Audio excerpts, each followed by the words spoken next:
Centre এই দুইটার মাঝে একদম চোখ কান বন্ধ করে সেন্টার ধরে হাত ঢুকাই দিবেন যে কোনো গাড়ি। এই সেন্টারে একটা লিভার থাকে, এই যে লিভারটারে এটা টানতে হয়। জাস্ট হাতানোর দরকার নাই, খোঁজার দরকার নাই, সেন্টারে একদম স্ট্রেট গাড়ি, যে কোনো গাড়ির সেন্টারে এটা লক। বুঝতে পারছেন সবাই? ভালো একটা পয়েন্ট ধরাই দিল। হ্যাঁ, আচ্ছা এখন বিষয় হচ্ছে যে আপনি এটা দুইটা লক, একটা হচ্ছে পার্মানেন্ট লক, এই যে এটা হচ্ছে পার্মানেন্ট লক। এই লকটা যতক্ষণ পর্যন্ত না লাগিয়ে আপনি দূরে রাস্তায় যাবেন সমস্যা। যখন আমরা এই একটা লক এটা লাগছে ওইটা লাগে নাই, সেক্ষেত্রে এটা কি করবে, এটা এরকম উপর নিচে ঝাঁকি খাবে। আরও অনেক বেশি পরিমাণ স্পিড, যেমন মোটরসাইকেলে কোনো রেডিয়েটর আছে নাই, মোটরসাইকেলে কোনো এক্সট্রা ফ্যান দেওয়া আছে নাই, কেন নাই? ওইটা যখন চলে তখন বাইরের বাতাসটা এমনিতেই তার ইঞ্জিনের মধ্যে লাগে তার গা ঠান্ডা হওয়ার জন্য।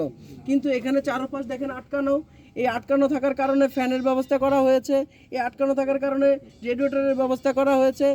এখানে যে আমরা ইঞ্জিন হিট হওয়ার কারণ হচ্ছে রেডিয়েটরে পানি না থাকা, ফ্যান কম বাতাস দেওয়া অথবা ফ্যান বন্ধ হয়ে যাওয়া, মোবিল না থাকলে হিট হয় না, কিন্তু মোবিল না থাকলে বারবার স্টার্ট বন্ধ হয়। যদি মোবিল না থাকলে স্টার্ট বারবার বন্ধ হয়, তাহলে বারবার সেলফ দিয়ে স্টার্ট করতে হয়, আর বারবার সেলফ দিলে বারবার অ্যাক্সিলারেটর দিতে হয়, তাহলে সেইভাবে ইঞ্জিনটা হিট হয়ে যায়। এবং এই যে এয়ার ফিল্টারের মধ্যে, যে এই এয়ার ফিল্টার আমরা চেক করবো, গত সপ্তাহে বলেছিলেন না, এই এয়ার ফিল্টারের মধ্যে ফয়সাল এখানে শুন তো, হাতটা পরিষ্কার না, আমার চাদরটা খুল।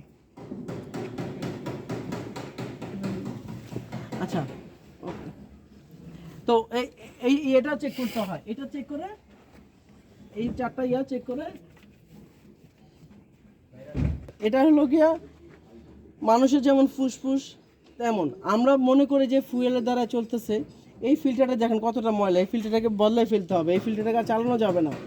এই ফিল্টারটার কাজটা কি মূলত? এই ফিল্টারটা হচ্ছে এখান থেকে দেখেন এইটা দিয়ে বাতাস ঢুকতেছে, এই বাতাস এই ফিল্টারের ভিতরে ঢুকতেছে, এখানে আইসা এই বাতাসটা ফিল্টারিং হয়ে এই যে মিক্সার, এটা না হলো মিক্সার, এখানে আইসা মিক্সিং হচ্ছে, তারপর ফুয়েল আর বাতাস এক হয়ে এটার পাওয়ার তৈরি করতেছে। তো এটা চেক করতে হবে, এটা দেখলাম, দেখার পরে আমরা এগুলো জিনিস চেক করে তারপরে আমরা গাড়িটাকে বের করব। তো এই যে এই বাতাসটা খোলা থাকার কারণে, অল্প ফাঁকা থাকার কারণে বারবার অনেক বেশি বাতাস ঢুকে আর বের হওয়ার জায়গা না পাওয়ার কারণে প্রেশার খেয়ে এইটা উপরের দিকে উঠে যায়। তখন এটা উপর দিকে উঠে গিয়ে হঠাৎ করে যদি আপনার উইন্ডশিল্ডের মধ্যে বাড়ি লাগে, তখন আপনি কি করবেন?